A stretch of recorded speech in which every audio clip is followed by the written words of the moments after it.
इधर अमेरिका के राष्ट्रपति डोनाल्ड ट्रंप और पाकिस्तान के नए फील्ड मार्शल बने आसिम मुनीर की मुलाकात की चर्चा दुनिया भर में है। ये मुलाकात क्यों हुई इसके बारे में बहुत कम लोग जानते हैं, लेकिन ट्रंप और मुनीर की मीटिंग को लेकर जो बड़ा खुलासा हुआ है वो वाकई हैरान करने वाला है। मुनीर को लंच पर बुलाने की वजह नोबेल शांति पुरस्कार की सिफारिश है।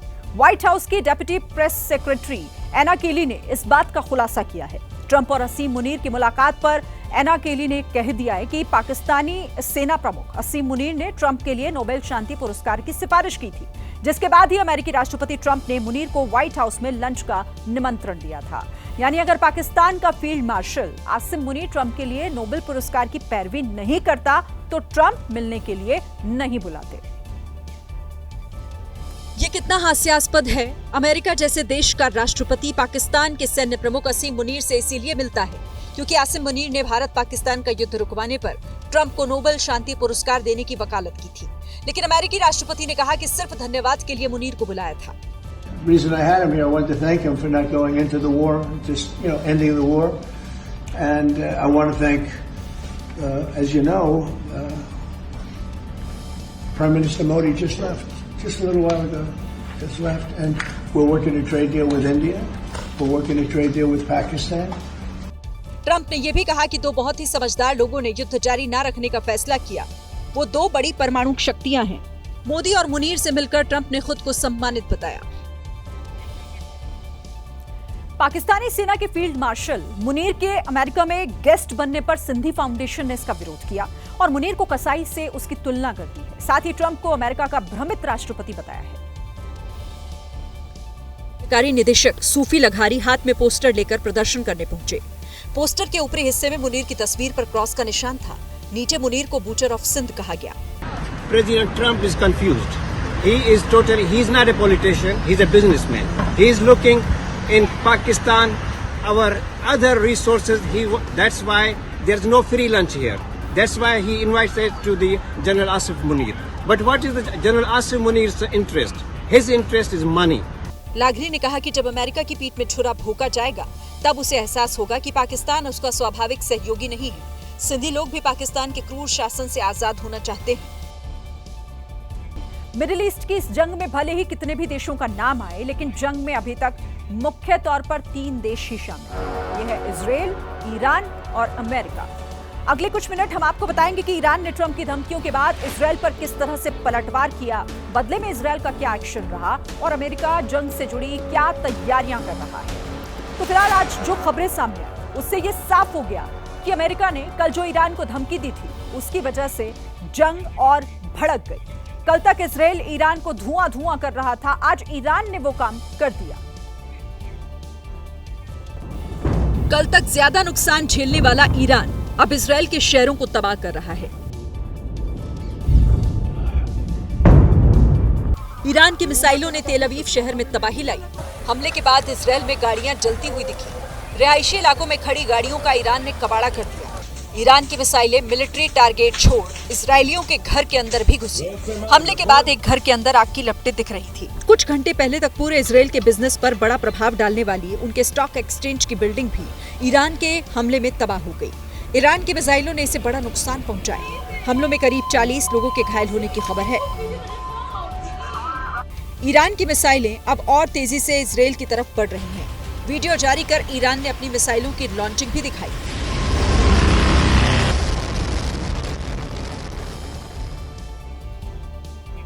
ईरान ने इजराइल के मजबूत एयर डिफेंस के दावों की पोल खोल दी। इजराइल का एयर डिफेंस 3 लेयर में है। सबसे ऊपर एरो सिस्टम, उसके नीचे डेविड स्लिंग और सबसे आखिर में आता है आयरन डोम। ईरान की मिसाइलों ने इजराइल के एयर डिफेंस के तीनों लेयर्स को तबाह कर दिया। वो एक साथ कई मिसाइल इजराइल की ओर दागता रहा।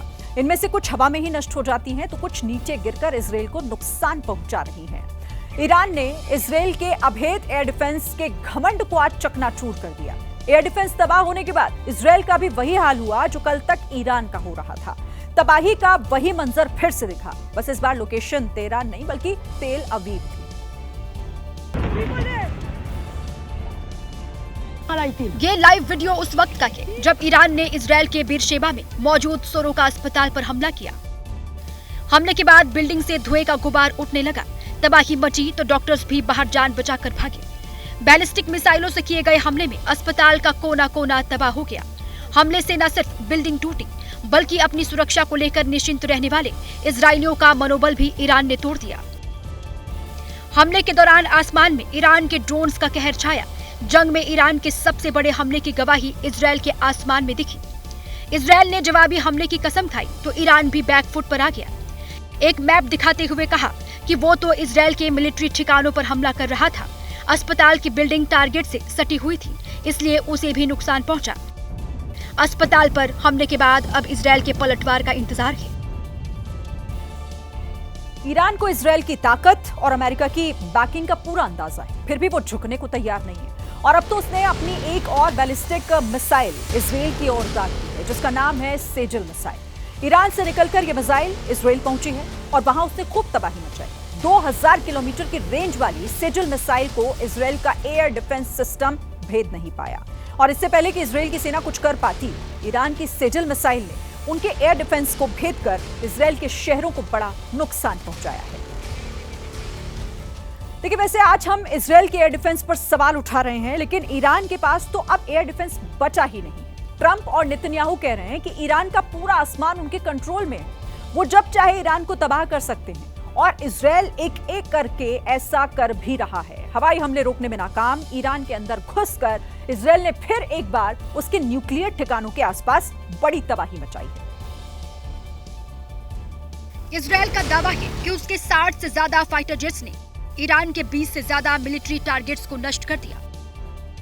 इनमें न्यूक्लियर बनाने में इस्तेमाल होने वाले यूरेनियम के भंडार, मिसाइल और एयर डिफेंस बनाने वाले ठिकाने, न्यूक्लियर हथियारों पर रिसर्च करने वाले सेंटर, सब पर इजरायल के फाइटर जेट्स ने निशाना लगाया और पलक झपकते ही काम तमाम। नेतन्याहू की सेना के फाइटर जेट्स इस वक्त ईरान पर ही नजरें गड़ाए बैठे हैं। हवा में ही रिफ्यूलिंग कर वो ईरान में अपने टारगेट्स को तबाह करने के लिए निकल जाते हैं।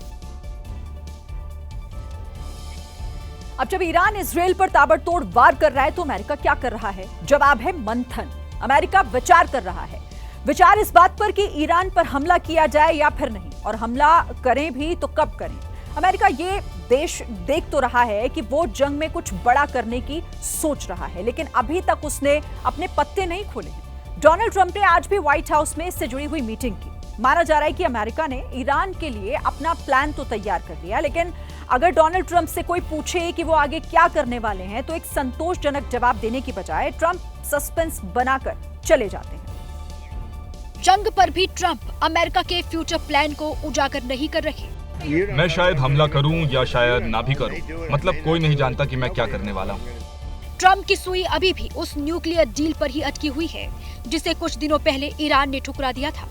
उन्हें सौदा करना चाहिए था। मेरे पास उनके लिए एक बढ़िया सौदा था। हमने 60 दिनों तक इस बारे में बात की और अंत में उन्होंने इसे ना करने का फैसला किया, और अब वो चाहते हैं कि वो ऐसा करते। ट्रंप आगे कहते हैं कि ईरान अब उनसे बात करना चाहता है। देर हो चुकी है, लेकिन वो मिलना चाहते हैं और वो व्हाइट हाउस आना चाहते हैं। मैं ऐसा कर सकता हूँ, कुछ भी हो सकता है। हालांकि ईरान ने अमेरिका को बातचीत के लिए मनाने की बात को नकार दिया। फिलहाल मिडिल ईस्ट में अमेरिका के कई सैन्य अड्डे अलर्ट मोड पर हैं।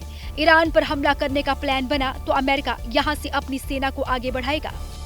अमेरिका ने अपने एयरक्राफ्ट कैरियर और अतिरिक्त फाइटर जेट्स भी मिडिल ईस्ट की ओर मोड़ दिए हैं। जंग के लिए बस ट्रंप के एक ऑर्डर का इंतजार है। इधर अमेरिका में भी सब कुछ सामान्य नहीं। खबरें हैं कि अमेरिकी राष्ट्रपति का विध्वंसक डूम्सडे प्लेन वॉशिंगटन के करीब आ गया है।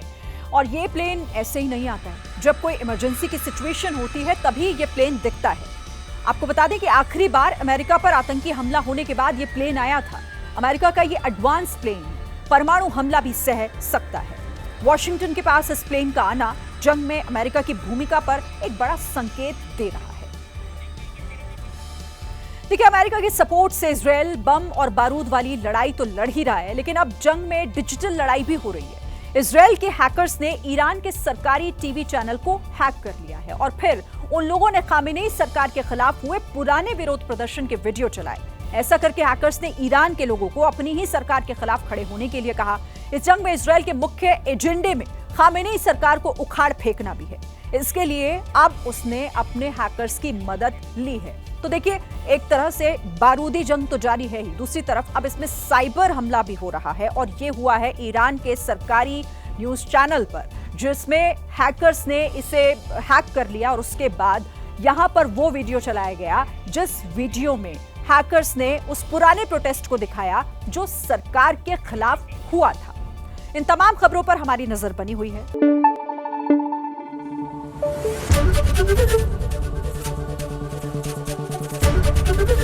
एबीपी न्यूज आपको रखे आगे।